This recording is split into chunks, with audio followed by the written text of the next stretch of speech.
কারো জোকস শুনে দর্শক হাসছেন না, এমন পরিস্থিতি কপিল শর্মার কল্পনার অতীত ছিল।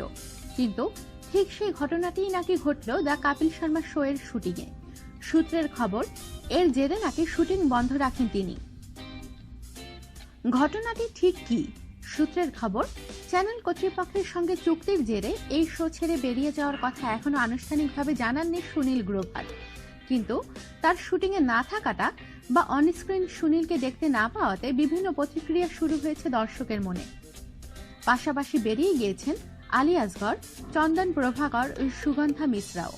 গত কয়েকদিনের ঘটনাক্রম দেখেও বেশ বিরক্ত দর্শকদের একটা বড় অংশ। এই পরিস্থিতিতে শুটিংয়ে কপিলের জোকস শুনে কোনো প্রতিক্রিয়া দেননি দর্শকরা। অন্য সময় তারাই হাততালি দিয়ে কপিলকে উৎসাহিত করেন। কিন্তু পরিস্থিতি বদলে যাওয়ায় প্রাথমিকভাবে হতাশ হয়ে পড়েন কপিল। তার জেরে নাকি শুটিং বন্ধ করে দেন। ততক্ষণে প্রায় 15 মিনিটের শুটিং হয়ে যাওয়ায় বাকিটা শেষ করার জন্য তাকে অনুরোধ করা হয়, কিন্তু কপিল তাতে রাজি হননি। আমাদের সাথেই থাকুন আর সাবস্ক্রাইব করুন।